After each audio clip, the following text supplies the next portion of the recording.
Welcome. This is another episode of the Defenders of Business Value podcast, a podcast where we talk about what makes a business valuable, learn the tips and tactics to increase your company's value that only veteran deal makers know. And now, here's your host, Ed Mysogland.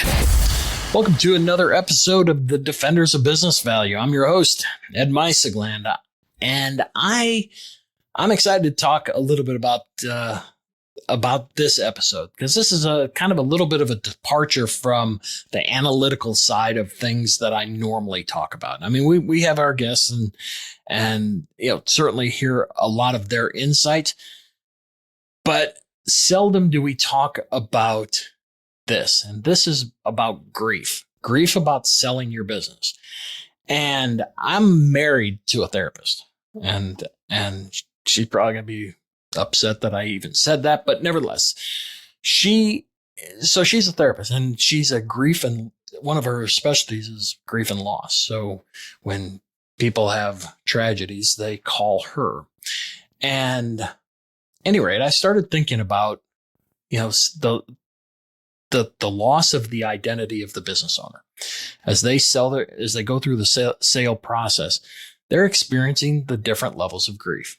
And while my understanding of grief, these 5 stages of grief, it's linear.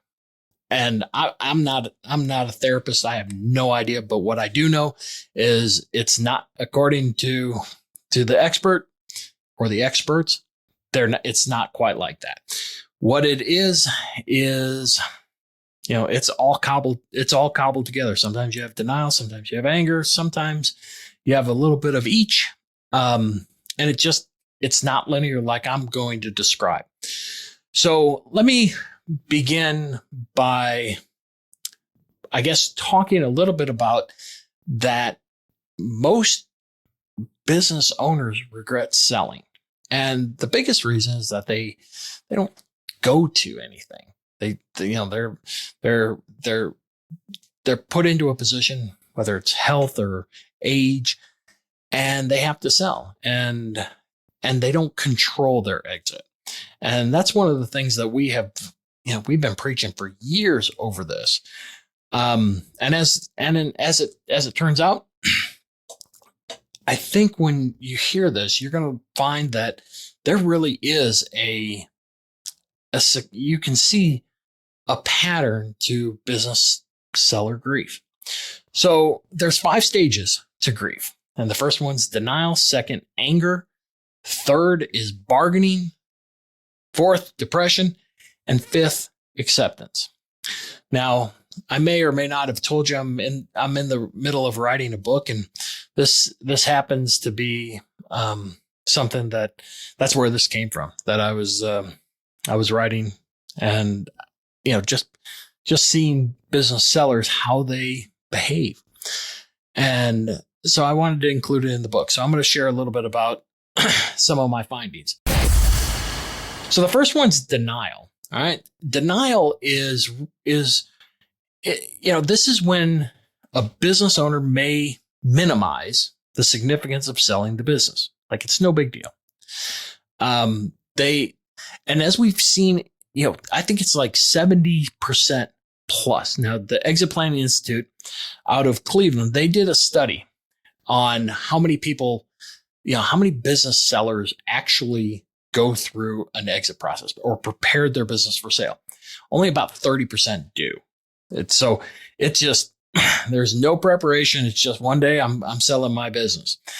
So they avoid it. And rightfully so. I was talking to somebody just the other day about, when your paycheck depends on something, you really don't want to talk about it going away. So that's what we start with: denial. One is timing. Many business owners, deny how long it's going to take to sell the business. I can tell you from our experience, it's anywhere from 9 to 12 months. All right. And they don't understand that not only is there a preparation, okay, that you got to do some preparation. Then you enter the market theater, and it's going to take between 9 and 12 months. And then you're going to have some sort of transition. So let's just say hypothetically, you're talking, anywhere from a year to 2 years for this whole exit process to take place. And many business owners just don't see it that way. That one day you're just going to give the keys and it's over. It's not like that. The next thing, the denial is valuation. Imagine that the business seller does not concur with value. And that out of all the reasons for deals falling apart, value gap tends to be the one. And so many business owners overestimate the value of their business, and they fail to adjust the valuation to reflect what's really going on in the market and or its financial performance. I can tell you, we see a lot of business owners that want to sell on the future. This is what this business can do. It's not like that. It does not work that way. The future is in the buyer's hands, and the buyer's risk and the buyer's reward, not the seller's. Financial issues. That's the next one. Many sellers or many business owners, because of how close they are to the business, don't see just the challenges that tend to face the business. The next thing is they fail to understand due diligence. They don't see that a buyer, and let's talk SBA financing right now. I mean, there's some deals that you can get financing up to 95%. If I'm that buyer, you can bet your life I'm going to be doing a ton of due diligence to make sure what it is that I'm buying is actually there and is actually it. And so they downplay the need for that level of scrutiny, for due diligence. The next thing is competitive landscape. Business owners underestimate just where they sit from a competition standpoint. And we see this sometimes with a lot of with older business sellers where they've been doing what they've been doing. They've been making their money, and they're not paying a whole lot of attention to what's going on in the market. And as far as competition goes. And so then when someone scrutinizes the business itself and its competitive landscape, all of a sudden the business owner is absolutely taken aback that that's even an issue. The next thing is employee and customer loyalty. When we look at that, where we see that business owners tend to overestimate somebody's loyalty, and I think especially in 2023, the way it is today, I think it's really hard to have the level of sticky customers that you used to have, like when 10, 20 years ago. The next thing on denial is emotional attachment. So many business owners have, it's unfortunate that so many business owners have, is what I should say. There's a lot of sacrifice being an entrepreneur. There is absolutely, whether it's marriages, whether it's time, whether it's health, all those things contribute. And the emotional attachment, the emotional attachment tends to cloud judgment. And that's another component of denial, is because how attached they are, they cannot see what a prospective buyer is looking at. And then lastly, transition. Owners tend to deny what it's going to take to transition their business. Everybody seems to, a lot of the sellers seem to believe that, this is really easy. Of course, I'm going to hand you the keys. Everybody's going to believe in you, your leadership. All the employees or all the customers are going to love you. It's just that simple. It's not that simple. It is an absolute art to transition a business. And again, it's back to business owners tend to underestimate the time and effort it's going to take for that handover. Okay, now let's move into anger. This is, when the reality of the sale sets in, you see anger. And where do you think we often see it? As soon as we get that first letter of intent. Now, all of a sudden, things are starting to get real. The first is, here's some examples of the anger. First is the loss of control. I have said this repeatedly, that when you first put your business on the market, you have all of the leverage. Okay. You have a ton of leverage over everybody that's looking at the business. As you move to selling the business, you have virtually little to no leverage unless you want the business back and you want to put back on the market or go back and running it. That part's true. But generally speaking, the anger sets in when the loss of when control goes out the window.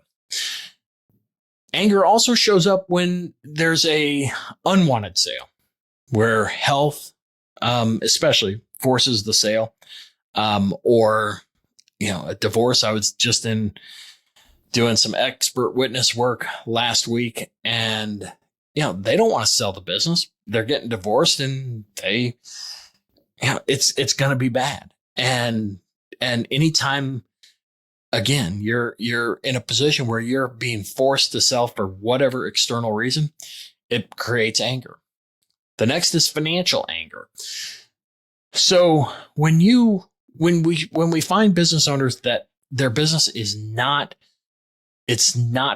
performing or producing the way it either has, or just never has, it's a reflection on them, and they are upset by it.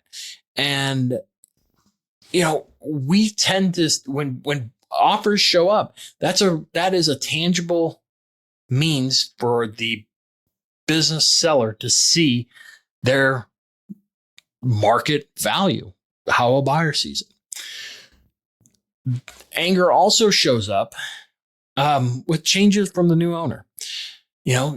So many business owners come in and think that this is how we've done it, and especially when there's younger owners. So the retiring owners now sell to, 35, 40-year-old, and things are entirely different. And so there's some resentment to what they're going to do to that business.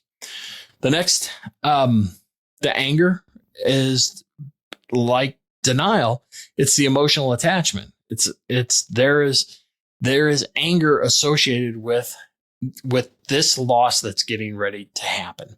And then lastly, the regret. There's anger over regretting the sale that, and again, I told you this on the Exit Plan Institute. 75% of business owners regret selling their business. And this is the reason why. It's failed to prepare. So when we look at regret, we tend to see that the business owner, regrets just the wholesale, just how this whole thing is shaking out.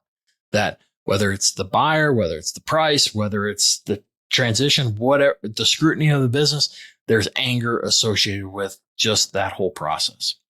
So now let's move to bargaining. So it's really interesting on bargaining, because bargaining, we see a lot of sellers decide they want to retrade. All right. They get a deal and they start to rethink.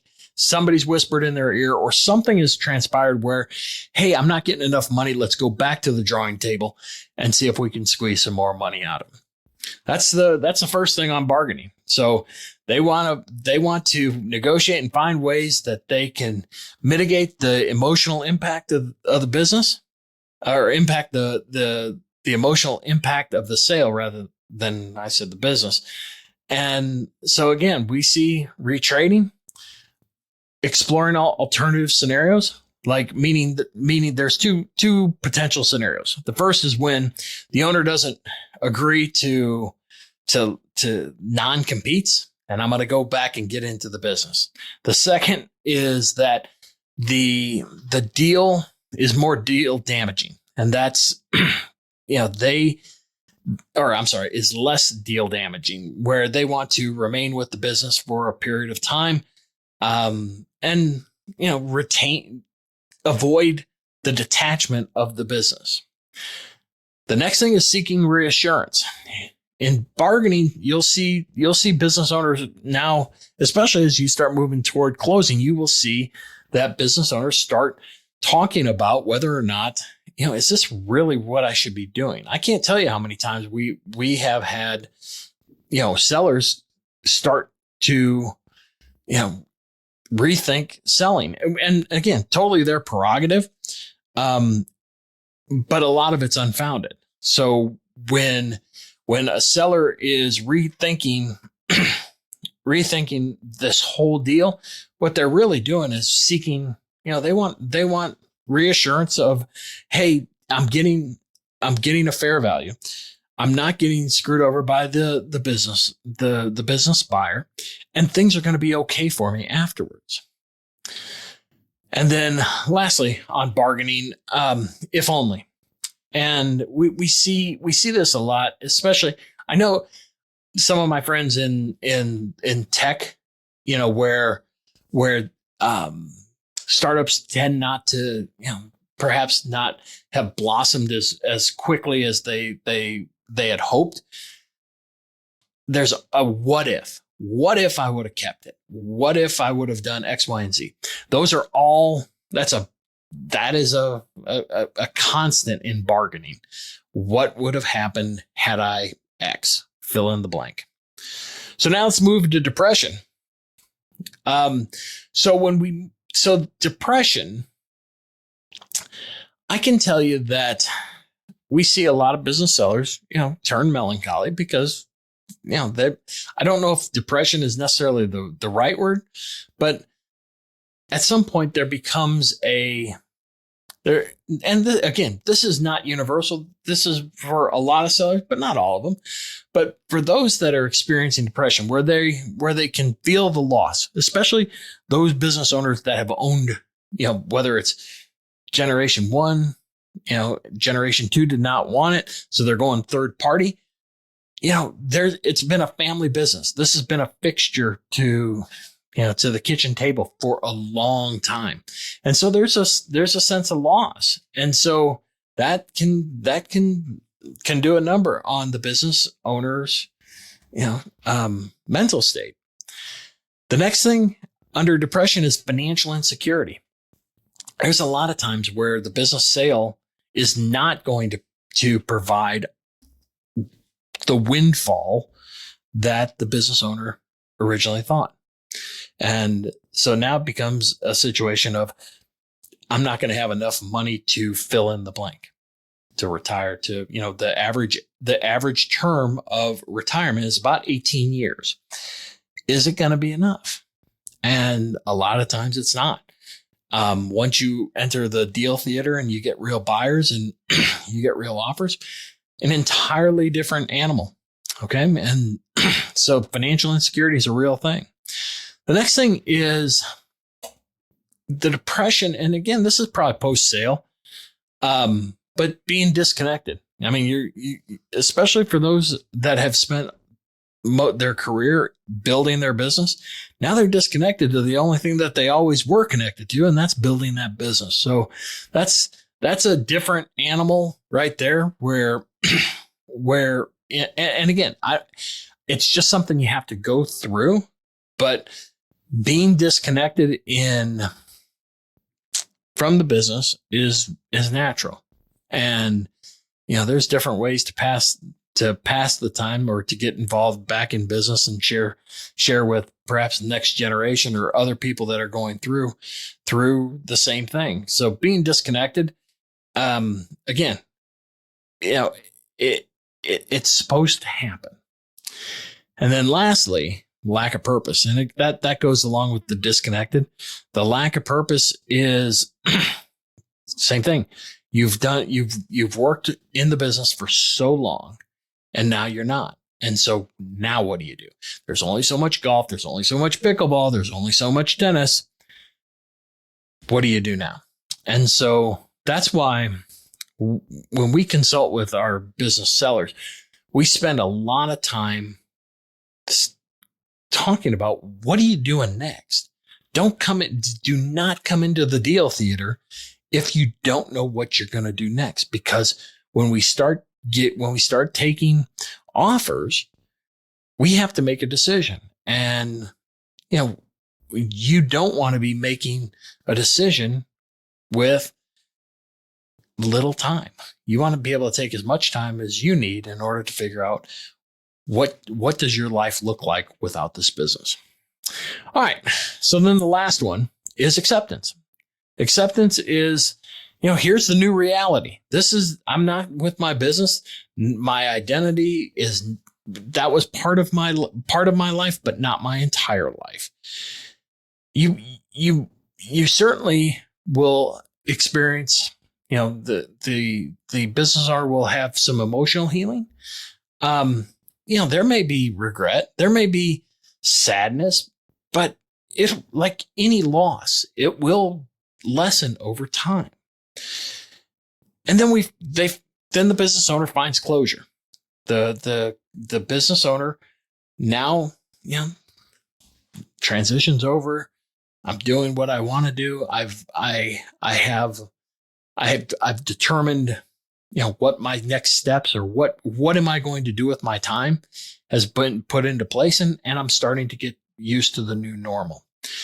And by doing so, you then begin to start your new identity. Your identity of, you were a former business owner. Maybe it'll be another business owner. I don't know. But, you start again rebuilding a new life. Regardless of whether or not that has a business attached to it, you start building your new life without the business. And then lastly, the acceptance is that you have an appreciation for the achievements that you have had. And I don't think entrepreneurs get sufficient credit on, how many families they touch and how many people they employ and how many things as a result of their business were they able to contribute to their community, to their employees, to charitable purposes. All those things, that's what being an entrepreneur is. And so when you finally exit your business, to me, that's a huge win that you can look back and look at the achievements. You sold your business. That's a huge win, far more than you realize. Number two, the achievement is that you can look back and say, I did this, or you and your team did this. However you choose to see it, you were able to sell, you built something, you grew it. That's a heck of an achievement in and of itself. And so I don't think a business owner should minimize that at all. So I hope that if you're one of those business owners that have sold your business, I hope you get the chance to reflect on your achievements and what you did for people, whether it's mentorship or just economic impact. Those are all big things. So anyway, back to our 5 levels of grief, 5 stages. So we'll tie this back up. So we got denial, anger, bargaining, depression, and acceptance. And I think if you've ever bought a business, you can see business sellers in those different levels, or those stages. So as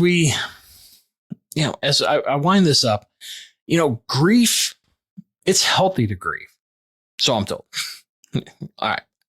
It's healthy to grieve. Let's just agree to it. Perhaps you didn't know that there was a sequence to how a sale will go. But to me, I think you should anticipate that there will be these stages. You will, whether it's totally obvious or you can just get a sense of that we're passing through different stages in order to sell. And the takeaway is that it's totally normal. So, I hope, I know this is kind of a divergence from what I normally talk about, but I hope if you're considering selling or you're considering buying, I hope that if you're on the buy side, I hope it helps you connect more with your seller, be less quick to scuttle the deal because of his or her anger. And if you're on the sell side, I hope this episode can help you see that what you're going through is totally normal and natural, and hang in there. And as always, if there's anything on my end that I can do to help you get past whatever it is you're experiencing, happy to do it. Our door has always been open and will continue to be open. So I hope you enjoyed this episode, because it was a doozy for me too. And we'll see you next week. This was another episode of the Defenders of Business Value podcast. For more episodes packed with strategies to increase the value of your business, visit defendersofbusinessvalue.com for show notes, transcripts, and free tools to start you on your journey. Subscribe now so you don't miss any future episodes.